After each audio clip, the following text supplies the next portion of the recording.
Sinagip naman ng bayanihan ang ilang binaka sa Parañaque, kabilang ang ilang senior, buntis at mga bata. Mula po sa Sukat, Parañaque, nakatutok live si Mariz Umali. Mariz. Emil, kung ramdam ang hagupit ng habagat dito sa Parañaque, ramdam din ang bayanihan at pagmamalasakit ng mga rescuer, lalo na sa mga lugar na nalubog sa baha. Sa gitna ng halos walang tigil na pag-ulan, tulong-tulong ang mga rescuer na ito para mailipat ang bedridden na senior citizen sa isang evacuation center. May isa pang senior na kinarga na ng rescuer. Nirescue rin ang isang bagong panganak na ginang at ang kanyang sanggol.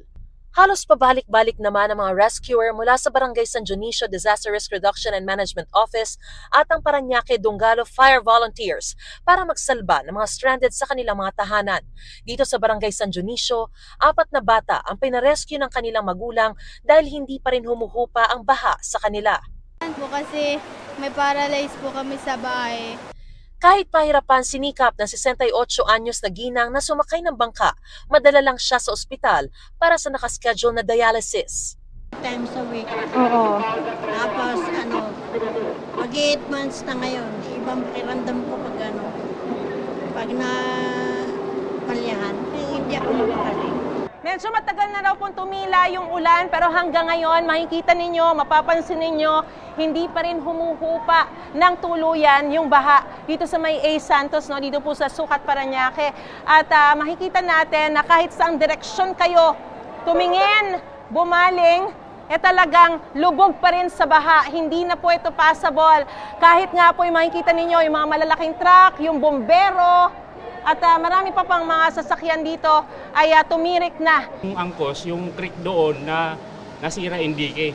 Dito na pumasok sa kalsada yung lahat ng tubig. Kaya kahit wala ng ulan po, yung tubig mataas pa rin.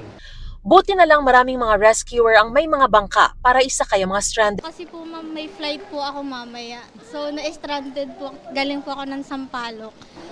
Thankful po kami kasi nandito po sila kuya na nag-rescue po sa amin na hanggang po dito sa may SM Sukat, ni-rescue po kami para lang po makaabot po kami sa may LRT. Galing po ako sa Alabang, ma'am. Akala ko po may masasakyan, bahang-baha po pala talaga. Ay, kailangan ko na po umuwi sa Maynila. Hindi ko naman po akalain ganito pala yung sitwasyon. Pati lang residente naglabas ng bangka o ng pedicab para pagkakitaan. Meron din pati makeshift na balsa. Pero ang marami, lakas loob na sumuong na lang sa baha. Gaya ng bulto ng mga pedestrian na ito na ang iba umakyat na lang sa Center Island para makatawid. Desperate lang po talaga kami makauwi. Nag-trip po kami doon kaso baha din po. No choice, dito na lang po kami lumusong po. Nang medyo humupa, nakalusot na rin ang mga truck ng pulis na nagsakay ng mas marami pang stranded. Pero payo ng ilang rescuer, payo po sa mga lalabas po ng bahay, kung maaari wag na po muna. Manatili na po muna sila sa loob ng bahay nila. At talagang malalim pa po ang baha kahit saan po tayo pumunta. tuloy naman ang paghahanda para may makain ang mga evacuee.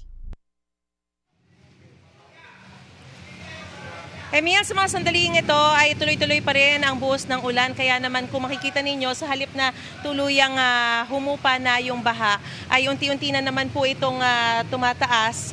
At sa mga sandali pong ito, makikita ninyo sa aking gilid na marami pong mga motorista ang tumigil muna. Nagdadalawang isip sila kung tutuloy sila dahil baka tumirik sila sa gitna. Yung ibang mga sasakyan na nakita natin, bumabuelta na lamang. At ang ilang mga residente rito stranded, naghihintay na masasakyang bangka o di kaya yung mga truck ng pulis na maaari nilang masabayan papunta sa kabilang ibayo. Samantala, update naman po tayo sa mga evacuees. As of 2 p.m. ay nasa 1,500 families o 4,311 na po na individual ang inilikas sa 18 evacuation center dito sa Parañaque. At yan ang pinakasariwang balita mula pa rin dito sa Parañaque. Balik sa iyo, Emil. Maraming salamat, Mariz Umali.